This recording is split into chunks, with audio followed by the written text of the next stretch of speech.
You are listening to the Spurs-Related podcast. Listen for free on Anchor and Spotify.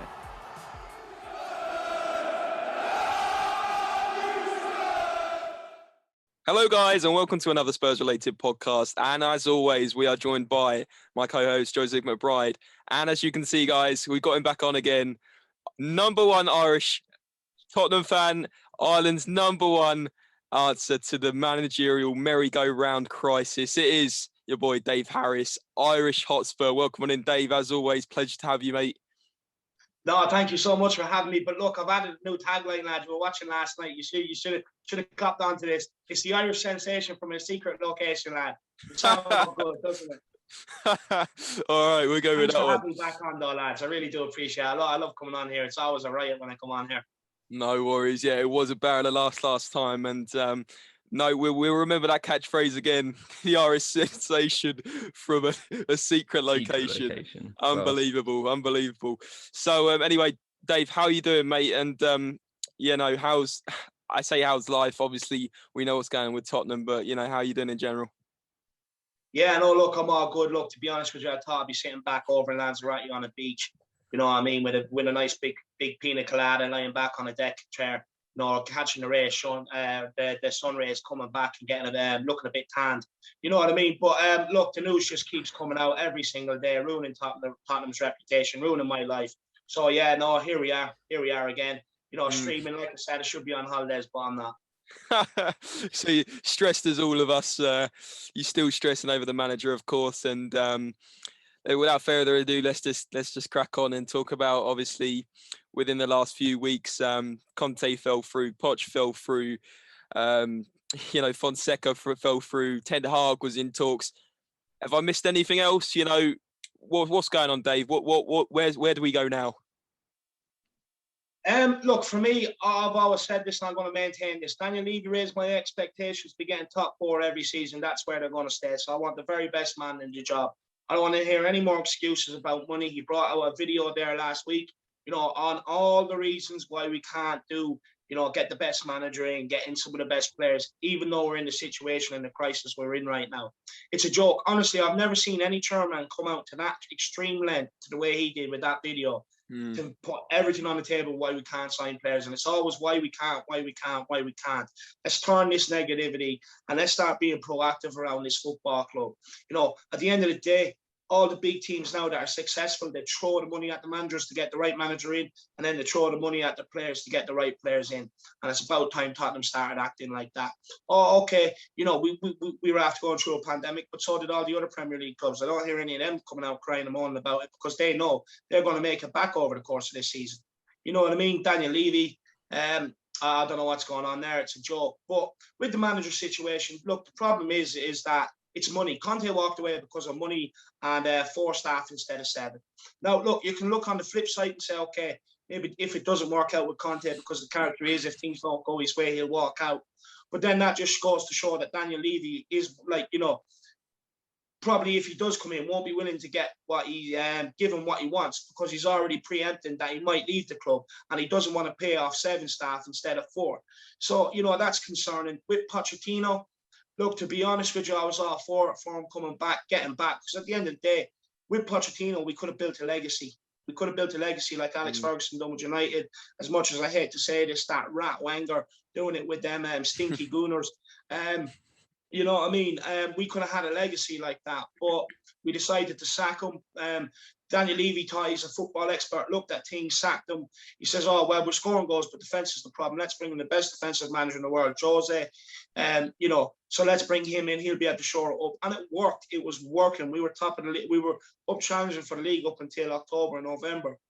But the thing is, in that summer, you wanted Skriniar, we got in Joe Rodon. You can't compare the two. As much as Joe Rodon has come on leaps and bounds this season, you cannot compare the two. And this is the problem at Tottenham. We have world-class managers in the door and we failed to back them. And for me, we have to go and get a world-class manager. Where do I think we're realistically going? Look, I think we're either going for someone that has floated around a couple of big jobs that hasn't worked out, is looking for one last big job to try and prove themselves. Or we're going to have to do, which I don't think Tottenham should ever have to do, is gamble on someone like Harry Potter from Brighton there, Expelliarmus goals. We want him in because of his XGs, 5 strikers, none of them could score, all that sort of jazz. When it's a club like Tottenham Hotspur, have fans arguing over Scotty Starstruck at Fulham and Harry Potter, and have fans trying to convince each other who's the best, even Fonseca. Everyone had to Google him. But let's be honest about this. Everybody, as soon as the name was mentioned, they got the phone out, typed him in Google, read up on him. But Tottenham fucking Hotspur was supposed to be an elite European club. That's why we built the stadium and the training complex. Yeah. We're Googling managers. Then quotes by Danny Rose, a couple of years back saying we aren't having to Google some of the players are coming through. What is going on? We are sleepwalking here. And being honest, this Daniel Levy, he needs to change his ways or get the fuck out of this club. I'm fed up with it. He needs to realise we are a football club. Look, honestly, if he wants to pump money into bricks and mortar and build hotel and Levy land beside the stadium with a nice Ferris wheel he's a roller coaster and whatever else he wants to put there, rock climbing, indoor and outdoor, may I add, and a plunge pool. I couldn't care if he wants to do that, as long as I'm watching a good football team week in, week out, with a good manager, and we're going in the right direction. Like, the thing is, another thing that pisses me off about this manager hunt is planning applications are not easy to do. There's a lot of tedious work goes into them. Now, he managed to get that approved first time round. Well, why the fuck can't he get a manager in the first time round? He's putting more, it just goes to show, he's putting more time into planning applications than he is on the football side of things. It's an absolute disgrace what's going on. It's a disgrace, and I'm fed up with it. The thing is, Tottenham are the 8th richest club in the world, but most of the money is tied up in bricks and mortar and property, and that's the problem. Spot on. Yeah. I mean, how I respond to all this, I'm not too sure, but I'll pick up on a couple of things you said there, Dave. And obviously, like you said about the Danny Rose comparison with Googling players. And this takes it to another level, really, Googling the manager of the club, not only the players that may be, a potential future star like Bergwijn or whoever, maybe people hadn't heard of him, but we're Googling the manager of the football club. That's got to be a massive concern, It's a huge concern. Look, I thought I couldn't get any worse from Harry Potter and Scotty Starstruck, but it did. I never actually thought I'd have to physically pull out my phone and Google a guy. I make my decision off what Google tells me. Never thought I'd ever come to that, honestly. Surely, sacking Mourinho, who everyone knows, yes, it didn't go to plan at the end for the last 6-7 months, but why are we sacking someone that's very well known and is clearly an established manager? And Levy's not taken the hint that the players aren't good enough for this football club. But no, we'll sack Jose, and then what we'll do is we'll not invest again and get an even worse manager. It is a complete joke, isn't it? No, honestly, it is a joke. On the comparisons was look, the thing is, at the time with Jose Mourinho, I was a big advocate. We need to keep him and back him. I saw this coming. In fact, I said a number of times on my streams, months before he got sacked, when people were calling for it. And let's be fair, a lot of Spurs fans had an agenda against the guy just because they didn't like the man. So, it was, in that aspect, it was never going to work out. They never gave him a chance. But the thing is he's come out since, and he's also said, I was promised things, I didn't get them, aka money and players. No, that's not on him. The thing is with Jose Mourinho, I said it, and I never ever wanted this statement to come true, but it's realistically a possibility. I said at the time, if we sack Jose Mourinho, we're going to go into limbo. And I said, managers looking from the outside in are going to look and say, well, Pochettino and Jose Mourinho, two of the world's greatest managers, can both not be bad managers. So therefore, the common denominator is Daniel Levy and the restrictions he puts on the managers to work. And what manager is going to want to come in and stake his reputation? And everyone told me, Nagelsmann, because he's new, he's got this fancy name, he wears skinny jeans, he's modern, you know what I mean? He's woke, all this sort of crap, right? So let's bring him in. And I told them, this is a guy on the rise. He's not coming to Tottenham. His next step is Bayern Munich, Real Madrid, Barcelona, right? He's not coming to Tottenham. He's not going to come to Tottenham and stake his reputation. No, he will. Look what happened, right? I think he's Bayern's manager next season, am I correct? Yeah. Next Bayern Munich manager. Yeah. So, and this is the problem. I could see it coming from a mile away, and then I knew we were going to go, on this merry-go-round. But I didn't think it'd last like 63, 64 days. It is now. I didn't think it'd last that long. And this is the problem. Another problem. You do not sack Jose Mourinho if you have no plan. It's that simple. You keep him till the end of the season. You part ways. You don't damage your reputation as a football club. You pay him a bit extra. You do it amicably. Right? Tottenham didn't do that. We sacked him 6 days before a cup final. Now, we brought him in. Daniel Levy brought him in. He was running around on the documentary after him, starry-eyed, playing kissy catch with him, the guy, right? You know what I mean? And then, he's brought in here to bring trophies. This is the next level we're going to, guys. And then he gets us to a League Cup final and he sacks him. And he thinks bringing in Ryan Mason and, mixing the team up, bringing in back the likes of Harry Stinks from the wilderness, players like that, and playing them in a cup final against Man City, and thinking that an inexperienced who has only had, I think it was the under-18s or the under-21s, bring him in 6 days before a cup final against a team of the magnitude of City, when we already bet them 2-0 that previous under the manager that you sacked, doesn't make sense. But then you're thinking, okay, we'll stick with Mason to the end of the season. Come that, within the first week or two, let's get a manager in. We can save this. Let's get a manager in. Let's start getting in the market early. Let's be proactive. We already know there's going to be excuses made about transfers, like this homegrown situation, even though, may I add, we actually loaned players out to create this situation. If we didn't loan out the homegrown players, we wouldn't be in this situation. You can sell foreign and replace with foreign. There's always around it. So it's an issue, again, that's created. We see that season upon season. But you're thinking, okay, we get active in the market early. Let's go and get some of these players for the best price. And here we are. But the thing is, Daniel Levy's winning. He's not paying a manager, so there's no wage expense there. And he's not active in the market, and he won't be until we get a manager. So long as this runs on, it's a win-win for him because he's not spending on transfers, not paying for a manager. Honestly, we couldn't write this. This is his porn. He's loving it. 100%. And then the more time that goes on, the more time he gets to invest in his brick and mortar, like you said, and invest in, getting the NHL into the Tottenham Hotspur Stadium, because that got agreed quite quickly, didn't it? The NHL coming back to the Tottenham Hotspur Stadium for 2 or 3 games, and a Anthony Joshua fight coming up, and another gig. That's more money that's not to do with football coming into the club. Where's that going? Yeah, it's going into Levy land. We're getting hotel, houses, the whole shebang. Don't worry, you can stay the night before in the hotel and then just rock climb over the stadium down into your seat. Perfect. What more do you want? And if you have a Mrs. Bring her, put her on the Ferris wheel, roller coaster, have a whale of a time. Bring her down to the plunge pool, whatever, you can have a whale of a time. Levy's weekend, that's what we'll call it. But the thing is, another thing to touch on is Arsenal.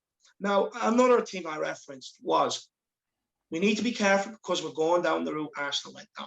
They went into this new stadium. They were blaming Wenger, even though the money wasn't being spent. They were blaming Wenger, got Wenger out, right? And I tried telling them, even I tried to be nice to them for once. I was like, guys, stop it. This is going to ruin your football club. No, he's outdated. He's a dinosaur. We done that, right? So they got rid of him. Then they brought in Unai Emery. Another experienced manager. He's won cups. He's won Europa Leagues with Sevilla. All of a sudden, he wasn't good enough.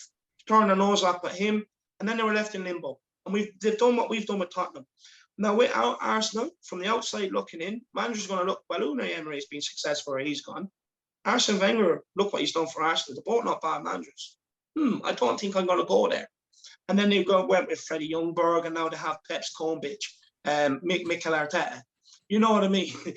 So, and this is the route we're going down. And the reason why they got Pep's Kombich is purely because they couldn't get anybody else. They couldn't get, no one would touch them with a barge pole. And then before they realised it was too late, or they realised that when it was too late, it's the players are shit. Well, no shit, we could have told you that. Anyone looking at it from the outside could have told you that. Now, and they're 5, 6, 7 years into that decline. We're 2. You can maybe say 2.5, right? We barely finished above Arsenal the last game of the season. And now we're in limbo with a manager, and we're going to get someone that's totally underwhelming, like Harry Potter or someone like that. Where we'll all be playing Quidditch, we'll all be dressing up, getting our broomstick, flying around, trying to catch the dead Quidditch, You know what I mean? It honestly will be it would be Hogwarts Hotspur. You know what I mean? You couldn't write another money maker than Daniel Levy. You'd be absolutely loving it. Hogwarts Hotspur. Honestly, you see people turn up with the scar and the glasses. You know, the scarves. You know, the Harry Potter scarf saying, "Come on, you Spurs." You know, it'd be ridiculous. It descended to chaos. Unbelievable. Literally spot on. And like you said about the Arsenal decline, I'm actually going to go over to Joe now because obviously you've been very quiet, but we'll see what Joe's thinking. But I think you're spot on about the sort of same Arsenal decline we're going to see moving into a new stadium, and then managerial mess and player mess and ownership blame, etc., etc. Very, very similar. So we'll go over to Joe now. Joe, do you think it's very similar to the Arsenal situation with what's going on at Tottenham at the moment? And how do we combat this if we can? Because at the end of the day, it's out of our hands. It's literally the same. Like, you had the perfect case study from the same part of London to look at, and you've just followed them, literally shadowed them into it. So it's just completely ridiculous. And also, like, it's just so damaging because, you know, as Dave was saying about failure to get managers in, no one's going to want to go there. And even for the players, why would you want to join the team that's that bad at dealing with everything? It's just an absolute mess. And, you know, if Kane stays, it's going to be against his will. He's not going to be happy. Like, your club is in an absolute mess. You need to sort it out, like, ASAP. You should have given Conte what he wanted. I know that, you know, laying off 7 staff or whatever could have been bad, but you can't live like that. That's fear of failure. If you get in all of that staff, it's going to rejuvenate the whole squad, the club. You need that kind of package to have success, right? So give it to him. You know, Fonseca, we had to Google it, but, you know, maybe it would have been all right from the YouTube videos you had to see. He looked okay, but that's about it. I'm happy you didn't go for Gattuso because, you know, I'm a lover of Italian football, but as a man, you know, for everything the Premier League strives for in terms of, you know, no racism and equality and a fair game, no hate, he's probably the worst person to get in for that because he's been, you know, caught being controversial about all of those things. So I'm happy that the fans spoke up and rubbished his name. But, you know, now you're left with Harry Potter or Ten Hag or whatever. I don't know who's going to come in. I look at the list of people that are linked with you guys now, and half of them, I'm just like, really? Like, why are they even in the conversation? You've just gone backwards. And you know, Levy may be happy in terms of money and stuff, and he's doing all these shortcuts to try and create more and cream off the top. But everything he's doing and everything he's not doing more, I should say, is just damaging the reputation, damaging the club going forward. And it's going to take a long time to get out of that. It's not a quick fix. You know, you've got a whole squad to revamp. You've got a situation to sort out. It's a big rebuild, and you've just dug a hole now. So you're in trouble. 100%. I completely agree. I'm going to pick up on one point you've said there, Joe, but you're spot on about the whole thing about, you know, not going for the whole money with Conte, not giving him that 3 or 4 million, I think it was, that he needed, and the extra couple of staff allowances. Now, for me, and I'm sure Dave's going to agree, I'm going to ping it back over to him in a minute, but a massive risk if we're talking like fear of failure and Levy not letting himself out his shell and, oh no, we can't get rid of 4 staff members. Surely sacking Jose Mourinho 6 days before a cup final was a bloody big risk, right? And it didn't play off. He's clearly done it to save money because in his clause, if he won a trophy, then his payout would have been much more because the plan was to sack Mourinho after the cup final, win or lose. So if we won that game, Mourinho's payout was a good few million more, right? So again, all down to money again. So if we're not talking about making risks with this club and actually taking it seriously, then why aren't we giving Conte that extra 3 or 4 million? Why aren't we giving him those extra few staff members? Dave, do you want to pick up on that? Honestly, with the haggling over Conte, it kind of just showed us what we were. Like anyone in the football business is sitting back looking at it and like, right, you're in the Conference League, you have a shit squad, right? You know, the fans want you out, and you're arguing over 3 million, which every match day, which you will be getting revenue next season in full stadiums. Every match day, you know, they take in over £1 million in the stadium alone. They're taking 1 million in pints, Dave. They're taking £1 million in beers most match days. Right. So 3 home games, that covers that, and 3 fucking staff. Honestly, I felt like ringing Judge Rinder and getting him in and saying, look, you know, can you sort this out? Can you just get the 2 of them to the table and just iron it out and get it sorted? Rule in Conte's favour, please, I beg you. You know, honestly, it's just a joke. But lads, we also have to remember, you know, the manager as well. So if they're looking at Tottenham, they're looking at it in terms of, oh, I'm going to have to come in here and rebuild this, right? So there's not going to be a large amount of money there to do it. You don't know what your star striker Harry Kane's future is, even though he's the player you should be building around on the rebuild. You don't know what Son's future is because we keep hearing these sound bites coming out in the press. about the contract, it's not signed. You don't know. Hugo Lloris has 1 year left on his contract. You don't know what Toby's mind is at. You know what I mean? So this is the problem. The core players that I would say that's given it all to the team, you know what I mean, over the last few seasons, and the players that you kind of want to keep in the dressing room, get rid of the other players and get players in and get them to feed the Spurs mentality into them. You don't know what their futures are beyond this summer. You don't know what the futures are. So it's a massive, massive problem. It's a huge problem, and it's just a joke. And I couldn't believe it. When they got Conte to the table, you're sitting there thinking, Conference League team, massive rebuild. You just pay Conte the money and you get him in. Yeah. And Daniel would have saved, instead of having to come out and do these stupid little PR things that he's done recently, he could have just got in Conte. He would have had to all he would have had to do was just stay up in the office and sit there and be quiet. Fans would have forgiven him in a way. You know what I mean? They would have forgiven him. We said, got Conte and we're showing ambition. Let's sit back, hold out with the Enoch out thing, and let's see what happens this summer. Mm-hmm. But, he just pissed all over the support, honestly. Yeah. It's a joke. It's a joke where we're at. And this is the problem now. Now that it's gone so far, what manager actually wants to come in when you've tried to get Pochettino, you've tried to get Conte, you've tried to get Ten Hag out of Ajax, and he would rather stay there than come to Tottenham. So it speaks volumes. Fonseca, you know what I mean? You're arguing over tax. Which country is it going to be paid in, England or Italy? It's ridiculous. They're just going to look and say, yeah, that's not worth the hassle. I'm just going to stay where I am for another season and see if I can get another club that's interested in me. We're in absolute farce right now, and we need to get it sorted because we're in danger of slipping.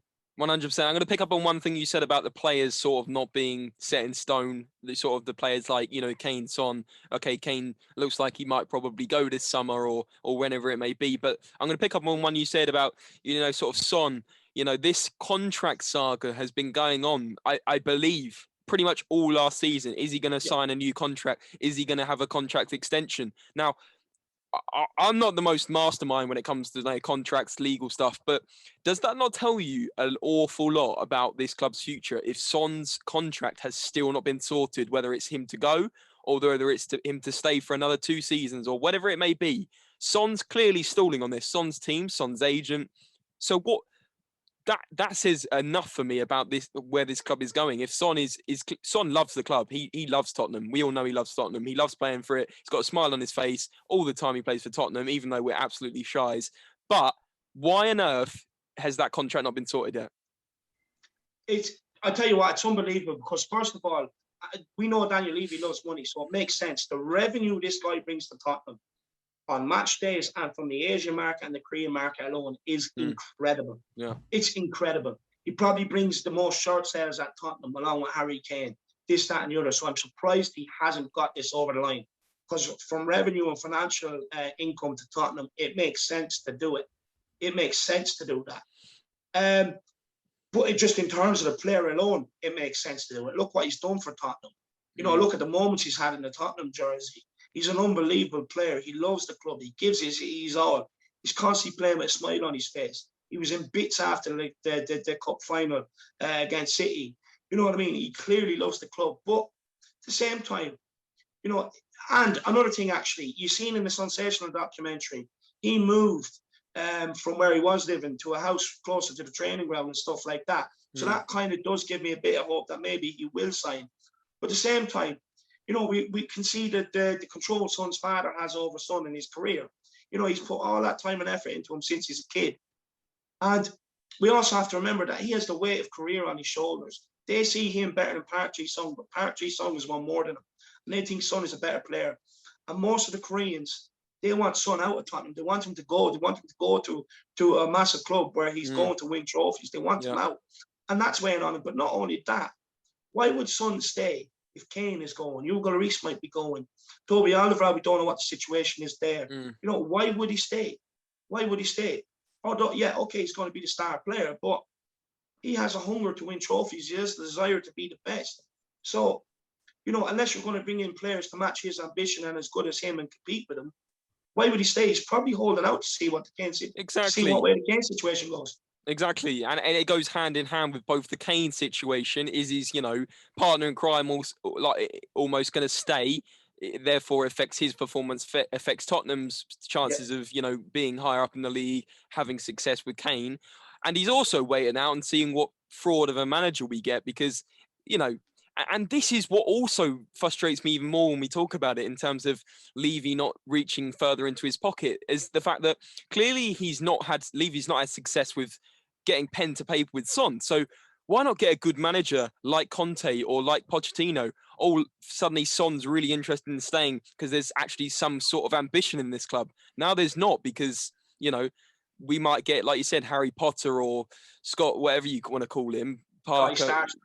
Exactly that. Like, should we move on to another subject? Because just one thing to add to that, go on, Dave. Is as Daniel Levy, like, you know, you heard him in his interview, oh, I'm doing the best to protect the club. Now, if you're going to do the best to protect this club, you get in a manager like you did with Jose Mourinho after you sacked Poch, you know, aka Conte, that's going to speak to Kane, that's going to massage his ego, and that's going to get him to stay.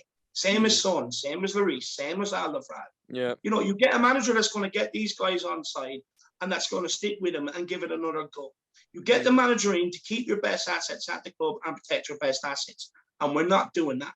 Like, honestly, if Fonseca came in, Kane was probably sitting there beside Grealish, like, Grealish, give me your phone for a minute. I need to Google this guy. Who is he? You know what I mean? In England camp, it's a joke. It's a joke. And the thing is, like, this is what I don't understand. If you're Daniel Levy, you pay the money, you get the best manager possible, and to keep Kane, Son, Hugo, and that at the club. It's that simple. 100%. 100%. Couldn't agree more. Right, like I said, we will move on to a more, I hope it's a more happy subject, although the England result on Friday, Yeah. I know Dave didn't sort of mind about that one, but Dave, I'm going to start off with talking about the Euros now. Have you watched any of it to start with? I guess you have. I guess you've watched quite a bit of it. Well, look, I wasn't originally going to tune in because I thought England won it before a ball was kicked the way they were going on, and you know, so I wasn't going to watch it, you know. But no, I have watched it. It's been a bit up and down. There's been some pretty boring, pretty shit games, and there's been some pretty good teams. But my dark horses, Czech Republic, they're doing well. I said it on my preview, on my Euro preview, that they were my dark horses. They're doing well. I also said that England wouldn't beat Scotland. That's come true, just because it's Scotland's cup final. You know, the Tartan Army would love nothing better to get a result off England than try and ruin their Euros, which they have kind of done. You know, all the pundits and everyone else is all going into meltdown, the whole lot. So I want to say a massive thank you to the Scots, the Celtic brothers out there. Big yourselves up. Thanks for doing the job. But no, look, it's been good. It's been good.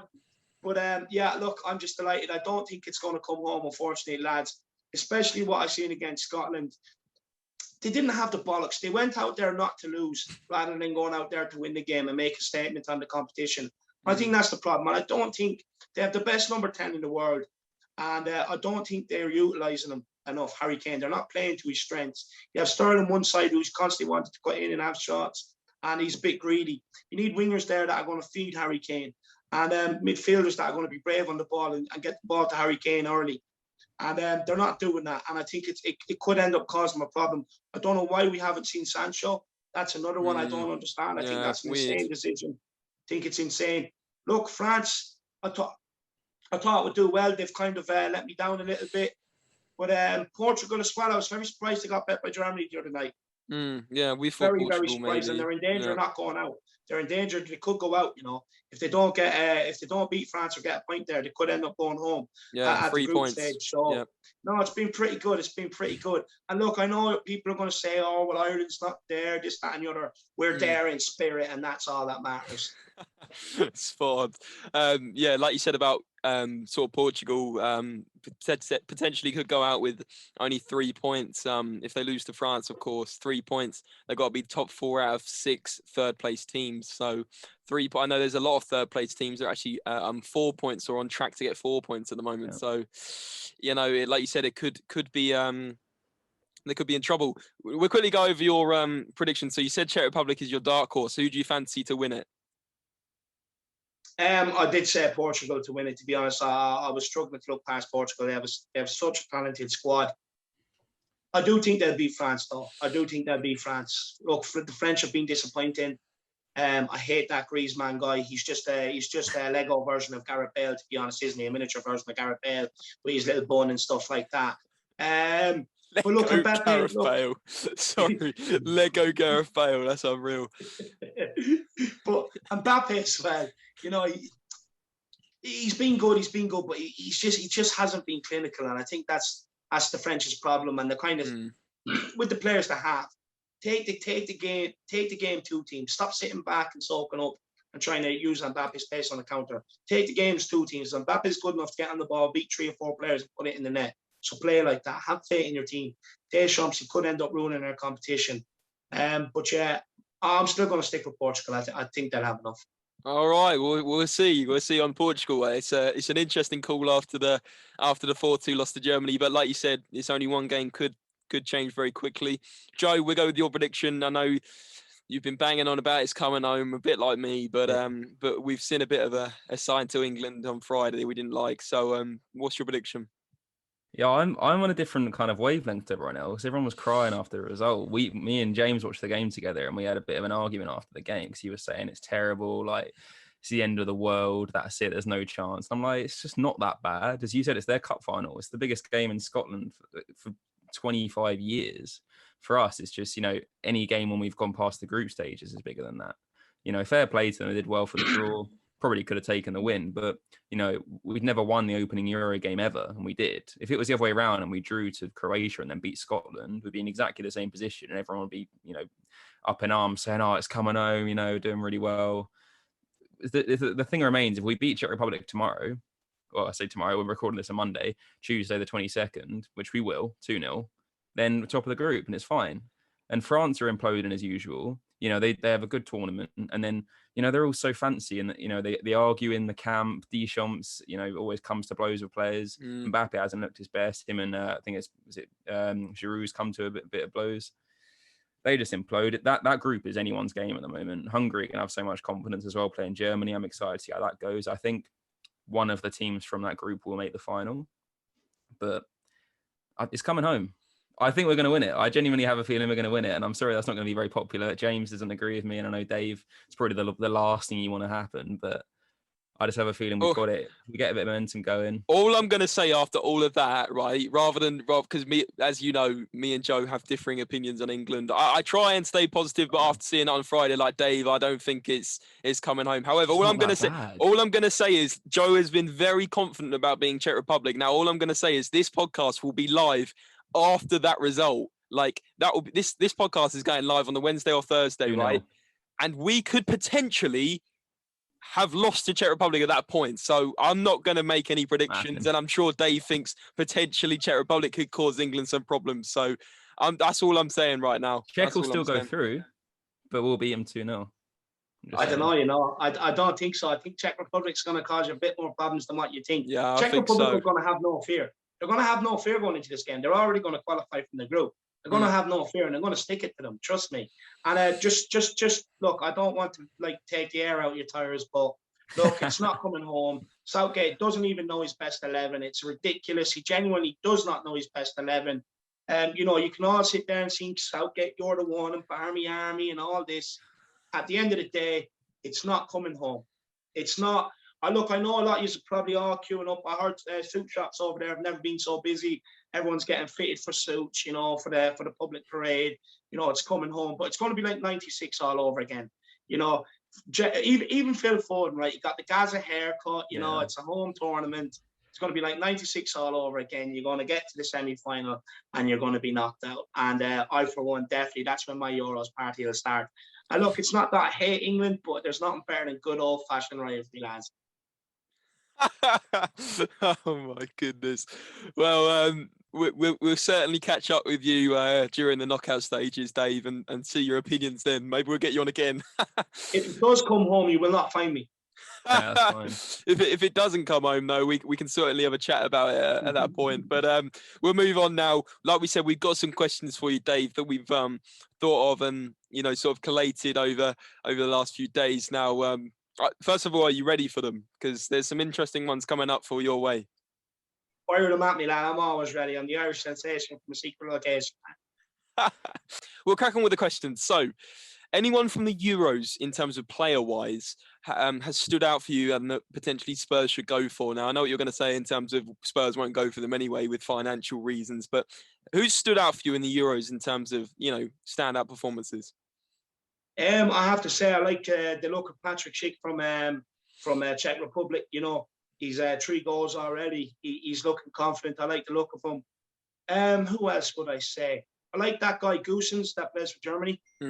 I like him. I have to say I think he'd be a very good signing for Tottenham. Atalanta player. They're the 2 so far for me. They'll be the 2 so far for me, the standouts that I think are achievable if Spurs went to go and get them. I think your man Goossens plays for Atlanta United. Atalanta in Italy. Yeah. So I think the 2 of them players would be achievable to go and get. So they'd be my two so far. Maybe Dumfries as well. We've had a bit of problems with right back situations. Dumfries from Netherlands looking really, really promising. 2 goals, 2 assists in 2 games. Yeah, do you know what? Actually, do you know what I really like about Dumfries? So on the left-hand side, you've seen this season with Reguilon. He likes to get in the box. He likes to get on the end of things and make himself a nuisance. Dumfries would replicate that exactly down the right-hand side. You could potentially then switch to 3 centre-backs with 2 wing-backs and just get them bombing down the wing, get them on the end of things. And who would have been perfect for that? Who would have been perfect for that 5 at the back?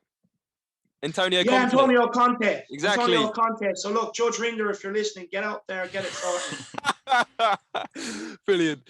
Joe, who's your standout players from the Euros so far? Yeah, I was going to say Dumfries, so I'm happy you mentioned that. But also, I know it's only like one moment of magic as well. You've been linked with Sabitzer for ages, and there's that one ball he played in the first game, just unbelievable, coming to the back post. It's unbelievable. But yeah, I mean, Shaqiri's raced his stock at Liverpool. I think. Have you seen his goal against Turkey? Quality goals, 2 really good goals. I think you've said the standout ones. Schick, that goal against Scotland was unbelievable. Like, that's goal of the tournament already for me. I know the keeper was far out, but if you see the curve on that ball and still how he took it was just unbelievable. The header as well in the same game just looks like he's really stepped up. I haven't really thought that highly of him before the tournament started, but the way he's played, he's really stood up and he's been Czech's main man. So yeah, Dumfries as well. I know that, right back's a bit of a grey area for you guys, especially getting rid of Aurier if he's going to PSG. I'm just excited for the rest of the tournament to go on because you'll see, players have been playing well now, but as it gets to the knockout stages, the leaders show up and they're the people you need in your team. I'm starting to think Dave's Czech Republic, got a bit of relatives going on in Czech Republic. He's really bigging them up. He's loving Schick, he's loving Czech Republic. What's going on there, Dave? No, look, I'm just a football man. They were just my dark horse before the tournament. I've seen them play. The thing is with Czech Republic, a lot of this squad has actually come through together. You know what I mean? Through all the underage and stuff like that. I just fancied them. And look, I could be proven wrong, but if they get out of the group, for me, that's good enough for a dark horse. No, you're spot on. I think they've been more impressive than Croatia, and most people would have said Croatia to be more impressive than them. Yeah. So the fact they held Croatia and, got a nice win against Scotland 2-0 very comfortably as well. I think they've been very impressive. Clean sheet against Scotland, when Scotland were really knocking on their door to score that game. They did really, really well, and I think they're going to give England some problems tomorrow. So when this goes out, I might be right or I might be wrong. We'll see who's right or wrong, Joe, but let's hope that England can get the win. Just to have a bit of a twist on that. Czech Republic might go out there with the intention to lose to take second spot because it's an easier route. Yeah, true. Okay, great answers there in terms of the players for the Euro. Yeah, we can see that there's quite a few that Tottenham won't go for, but there we go. So in terms of the next question, now Dave, obviously last time you came on, it was an absolute barrel of laughs in terms of Harry Winks, Harry Stinks, GPS Sanchez as you like to call him, and Moon Boots Dyer. Is there any more nicknames in the pipeline that you may use that we haven't heard of yet? Because as you know, a lot of our followers found that very amusing. And so basically, have you got any more nicknames? Any names for sort of the other players, maybe Serge Aurier, Lloris, and any of the others? Look, for Serge Aurier, I've nicknamed him Bobo the Clown. To be honest with you, it was one of the games there I was watching. I'm going to say the Leeds game. I think it was Leeds game. I'm not sure. But he really fucked me off. And, honestly, it was that bad of a first half performance. I was sitting there at halftime saying, look, put a clown nose on him, put a wig on him, and send him out and embarrass him and make him play the next 45 minutes. Maybe he might play a bit better. So, yeah, Serge Aurier is Bobo the Clown. Moussa Sissoko. So I was calling him Moussa Soul Train after he scored that header against in the semi-final of the Carabao Cup against Brentford. But I've recently nicknamed Moussa Sissoko, or Musa Sissoko, because he just against Chelsea, he stopped running. He's been shit ever since. Ndombele is now Endon Burgers because he's just not fit. Or Ronald McDombele is what I call him either, aka Ronald McDonald. So yeah, so for me, and that's purely just because he's not fit. He's a professional footballer. He's paid, whatever it is, 150k, 200 grand a week. The minimum requirement is to be fit. He's not. I've given him long enough now, 2 years to be fit. You look at a picture of him in a Lyon jersey compared to a Tottenham jersey, it's a complete difference. He's running, his arse is following 10 minutes behind him. He needs to get fit. So I'm going to call him Ronald McDombele for the next while. Who else? Ronald I think that's it for the McDombele. time being. I think that's it for the time being. That's cool. Ronald McDombele is certainly going to be used at some point. Ronald McDombele, unbelievable stuff. Okay. Okay, we'll crack on to the next one. So that was a more light-hearted one, as we know, but this one may not be. So, Dave, I know it's going to be a question of like, who do we sign? What manager do we get? But at this current moment in time, where do you think Tottenham are going to finish next season? Oh. Right now, I'll be honest. I fear if we don't get the right manager and we don't rotate this squad, I fear it's going to be a lower half of the table. I really do. And the reason why I say that is, look, Aston Villa are going to spend, Leicester improving, Leeds will throw a bit more money at it this season, Everton will as well with a new manager coming in that. So look, a lot of the teams in and around us this season, West Ham, I'd be surprised if they don't push on. So a lot of teams in and around us, they're going to push on. So that's my fear. If we do get the manager sorted out and we can rotate the squad, yeah, I think we could be back on for top four finish if we do the right thing. If we don't, lower half of the league. When you say lower half of the league, do you literally mean like 11th, 12th, or do you mean sort of 9th, 10th, 8th? No, like 11th, 12th, maybe 13th in and around there. Wow. Because the reason why is like we've built a culture at this club where the players stopped playing for Pochettino. They managed to get him out of the club. It's done the same for Jose Mourinho when we were top of the league. They stopped performing, managed to get him out of the club. And the reason why is because a lot of these, we've accumulated a lot of players that are not good enough to be here. Once they leave Tottenham, they're not going to get as high wages as they're on. And, their life is only going to decline from here on out. The likes of Moon Boots, the likes of Winks, you know what I mean? Players like that. So it's no coincidence that a lot of them band together, start becoming negative eggs in the dressing room, get the majority on board, and then get the manager out. We have player power at Tottenham, and we need to break that cycle. We need to get rid of the bag, them sort of players. And we know who they are. They're just the players that are not good enough to be here, that are just clinging on to Tottenham Hotspur. And as much as he's come through the ranks and everything else, Harry Winks, he's one of them. I don't care. He was sitting there in the press. I went knocking on Jose Mourinho's door because I want to play, because I want to get into the Euros. I went knocking on Jose Mourinho's door and saying, well, I can add this to the team, I can do that to the team. It's all about him. I want to play for Tottenham Hotspur, and I think I can improve what's going on the pitch. And it's mindsets like that. You have another nickname for a player, Dele Marley. That's Dele Alli, with his new haircut. You see him running 10 minutes later. You see the zookeepers running after him with a bucket trying to catch a spider on his head. So, yeah, look, with Dele Alli, I say going into this season, he'd be a player that if he doesn't do it this season, I'd sell him.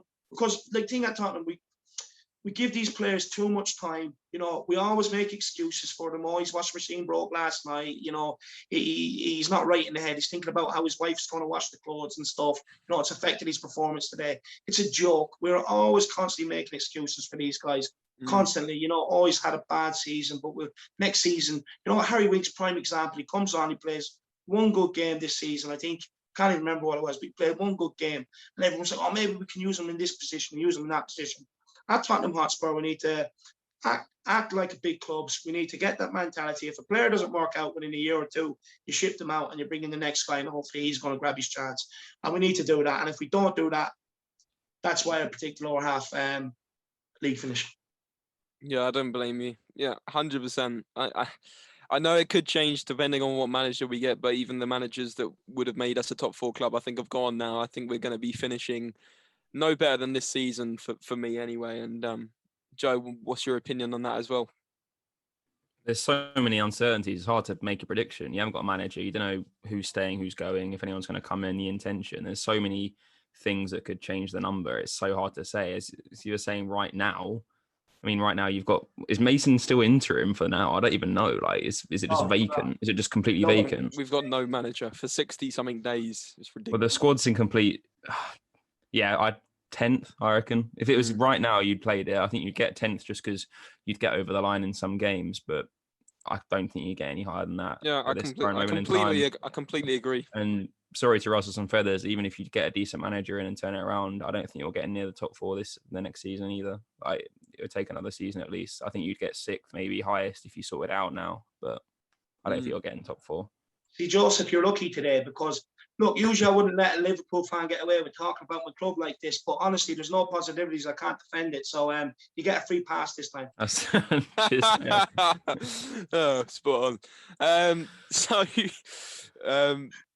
The last question I had personally was, what manager do you want with the nothing options that are left? I mean, I'm guessing you're going to say like a Ten Hag or someone like that, but answer the question in terms of realistically, who do you think we've got left that you'd want? Arnie the dinosaur, Dora the Explorer. Honestly, I don't know. I don't even think Ten Hag would work out at Tottenham, to be honest with you. Like, Ajax managers have come to Tottenham before and it hasn't worked out. Your man, what's his name, Philip Cuckoo, whatever, Palace tried to come in, replicate the way that they were playing. I think it was him. I'm not sure. And, he was gone within 2 months. I know you mean De Boer, yeah. Sorry. De Boer, that's the one, De Boer. Yeah. He went to Palace. He was gone within 2 months. He tried to change the philosophy and stuff. And at Palace, replicate what they have at Ajax. And it just doesn't work out. You didn't have the players. And to ask Erik ten Hag to come in with this group of players, and if you're not going to give him massive funds to improve the squad, it's going to be hard. The thing is, we need to understand we do not have the players to play football. Literally, some of these players fail to do the basics. We're genuinely not even better than Ajax at the moment in terms of player front. I think Ajax have got some better players than us. The thing is with Ajax, their academy, it's the same. They play the same way from under fucking trees all the way up to the senior team. Right? They play the exact same way. Tottenham, we don't do that in the academy.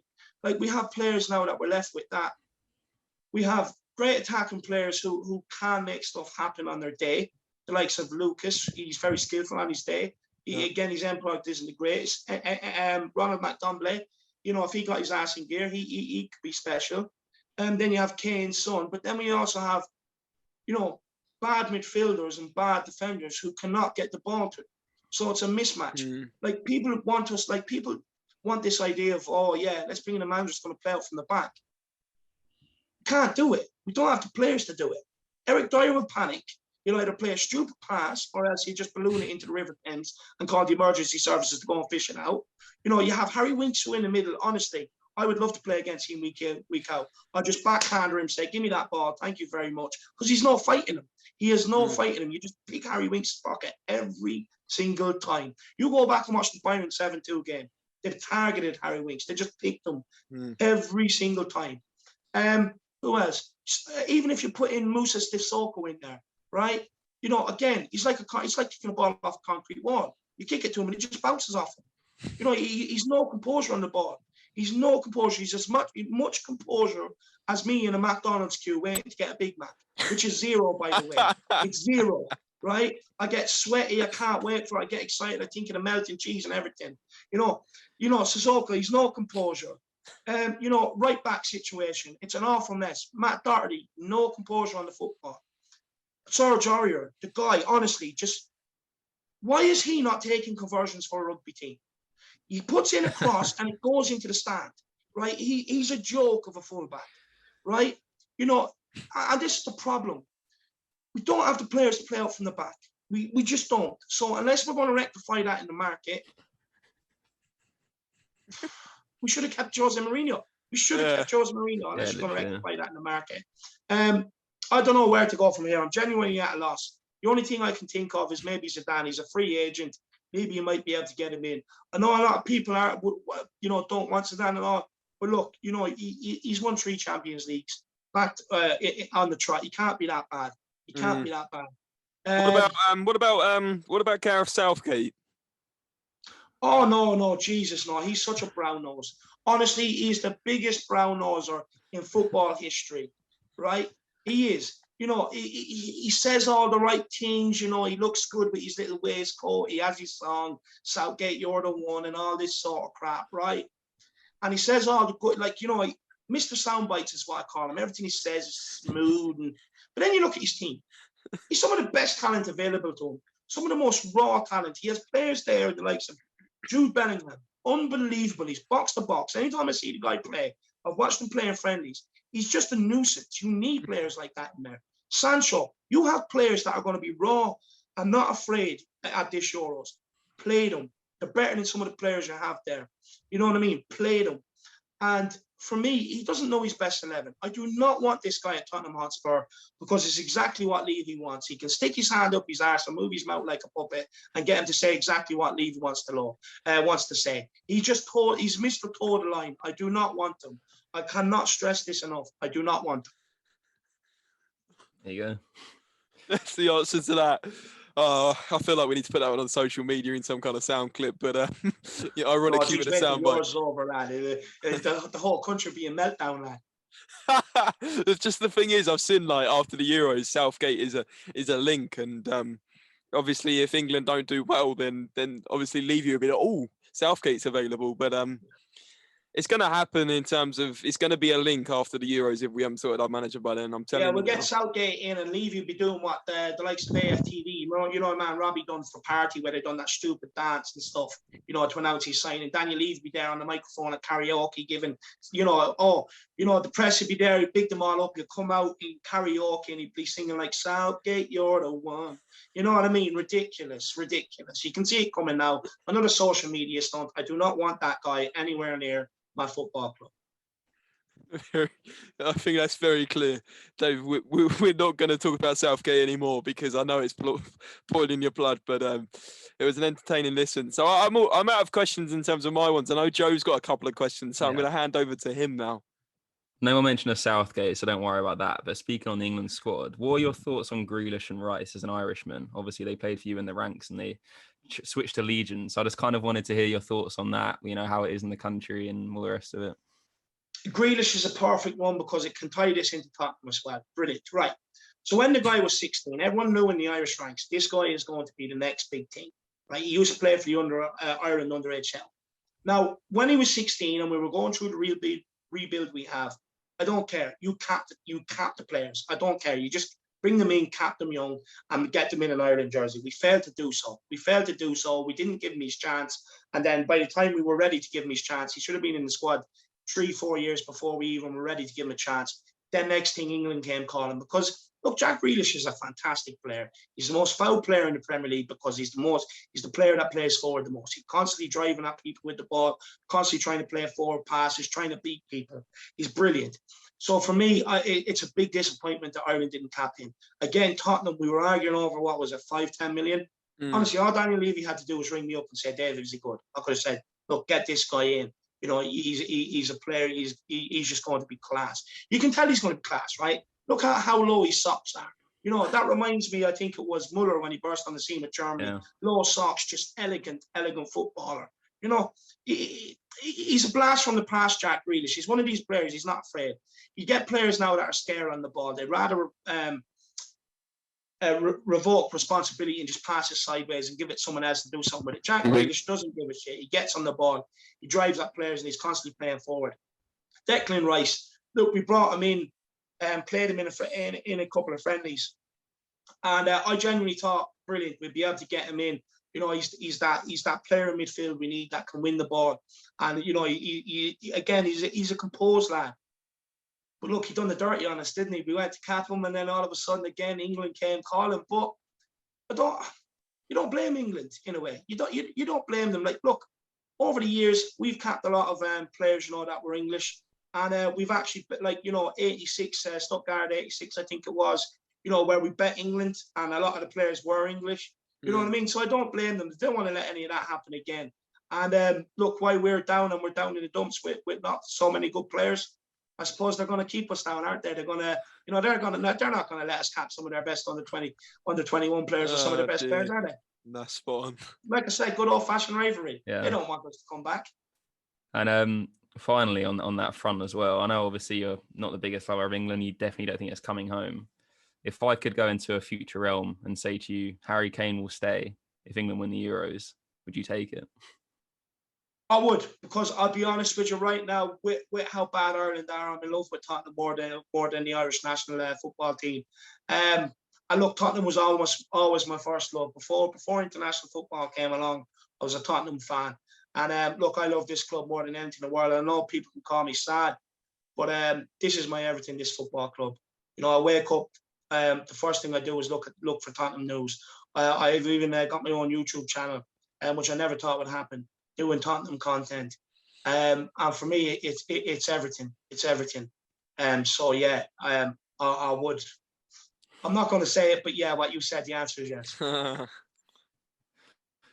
you go. Passionate man. Fair enough. It takes balls to admit that, I think. I'm going to get caned. You know, I'm going to get caned over this side of the pond, but I'm honest. That's one thing. I'm honest. I love Tottenham.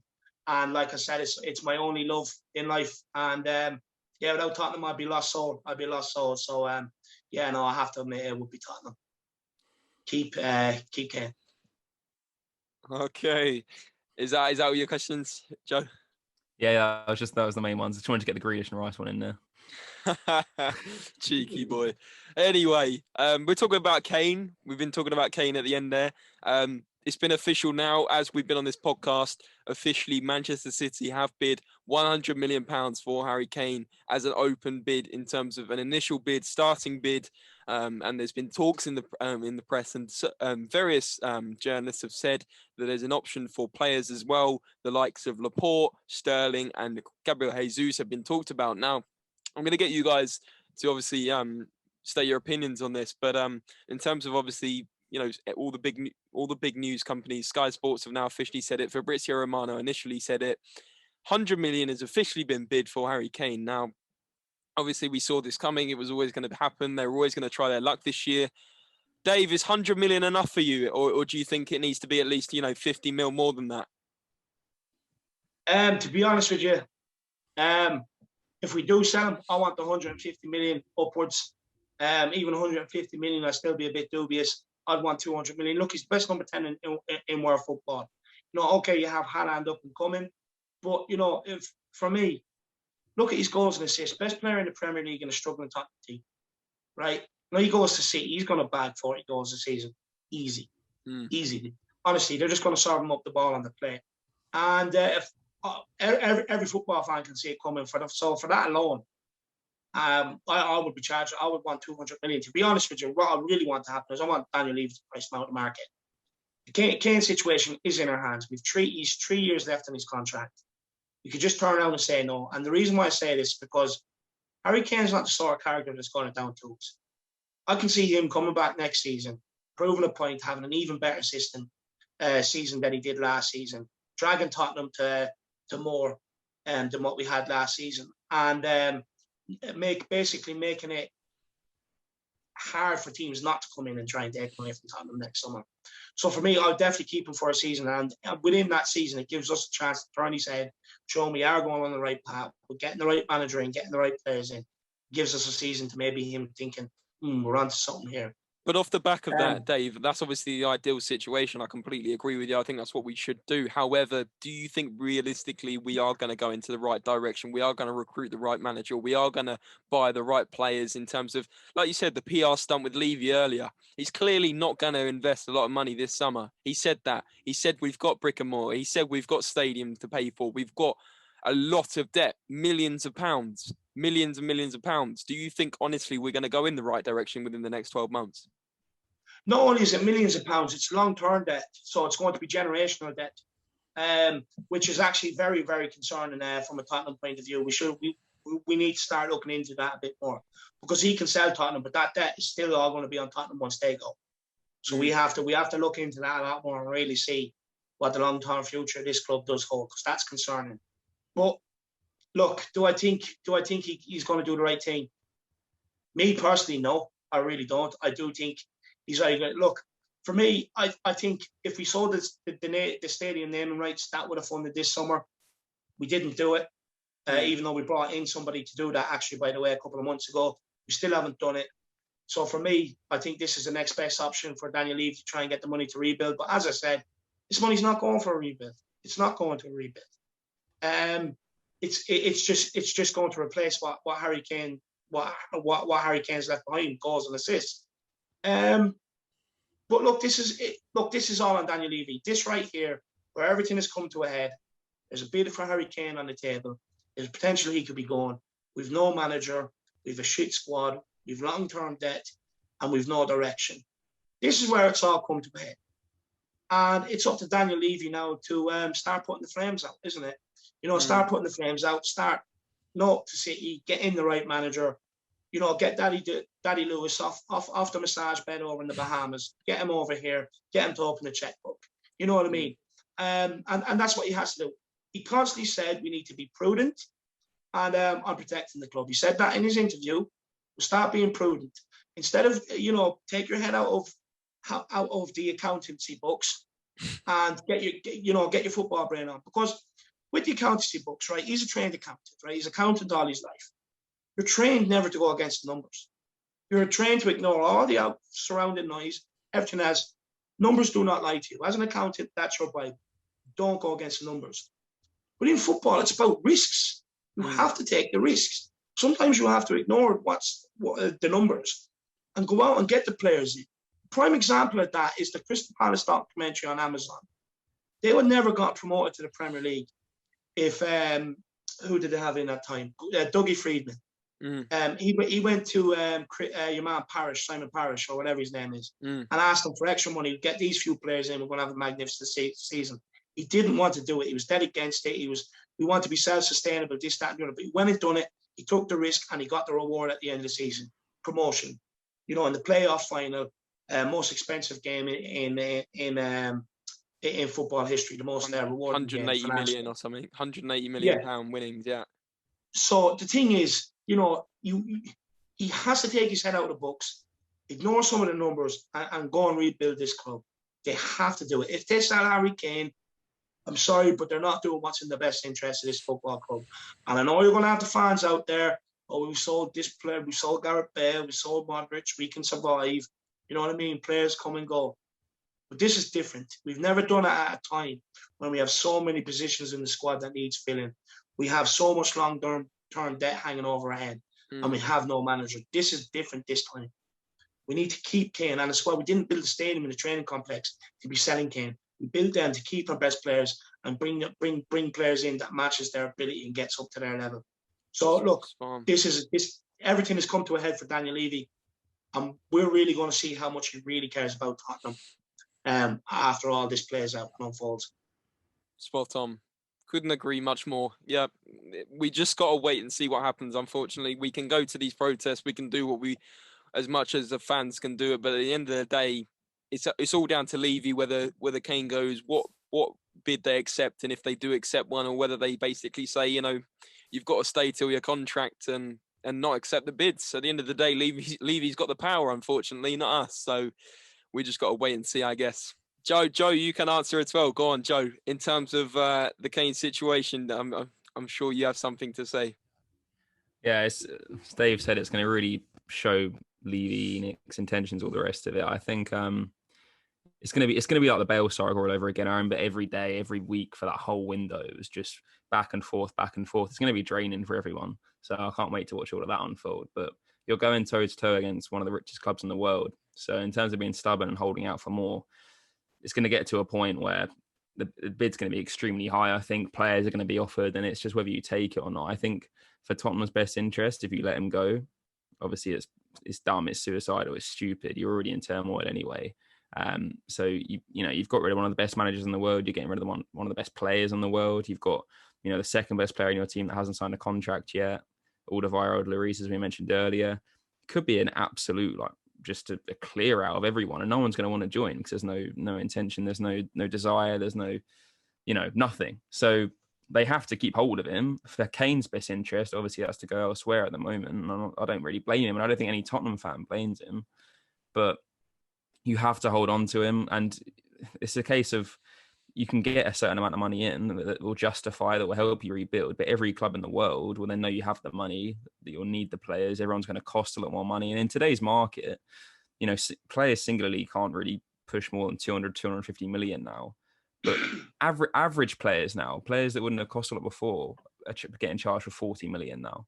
Like, it's not going to go that far. And especially when you've got all the other things to factor in, it's going to be stalemate. And I completely agree with what Dave said as well. Kane, even though he wants to leave, I think, and he's expressed that, he's not going to be one that, like Dimitri Payet, that just kind of implodes. He's not going to be a Carlos Tevez that jets off back to Argentina. He loves the team. He'll do his best. He'll kick on, and then we'll see what goes from there. But I'd be surprised if they hold on to him. I do think he will go. I think they'll accept at a certain price. I think they have a limit in mind and potential players in mind. But it's going to be an interesting saga. It's definitely going to go on till right at the end, which could also be damaging. If you leave it till right at the end of the window, getting as much money as you can, you leave no time to get anyone else in. So I've just got no idea how it's going to play out, but it's going to be certainly interesting for sure from my point of view. I'm sorry from a neutral's point of view, it's going to be interesting to watch because, you know, you guys, it's horrible, but I've been there as well in the past. Fernando Torres, for example. Coutinho as well. Yeah, we replaced him with Alisson and Van Dijk. That's one of the best moves ever, I think. And maybe we can do something similar, or probably not. So, no, I think James, do not fall into that trap. Do not fall into it. Don't. Honestly, don't. I don't want to hear people coming out and saying, "Oh, we can do what Liverpool done. The sold Coutinho, you know, and Klopp this and Klopp that." I don't want to fall into that trap because we're Tottenham Hotspur. We do everything everyone else doesn't. You know, we're the first club to not let Jose Mourinho win a cup of Tottenham. The only club he's gone to where he hasn't won something. We're the first to do a lot of things. So, yeah, just don't fall into that trap, please.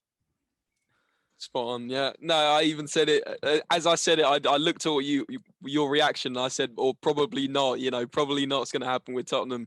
We're not going to replicate what Liverpool did because at the end of the day, we've still got these stagnant players that have been there absolutely years. We haven't made any moves in the transfer market really, realistically, for the last few seasons. So nothing's probably going to change, even if we sell Kane or not. So there we go. That's it. That's the Tottenham merry-go-round, and that's your Tottenham Spurs-related podcast for another week. Dave, absolute pleasure to have you on again, my friend.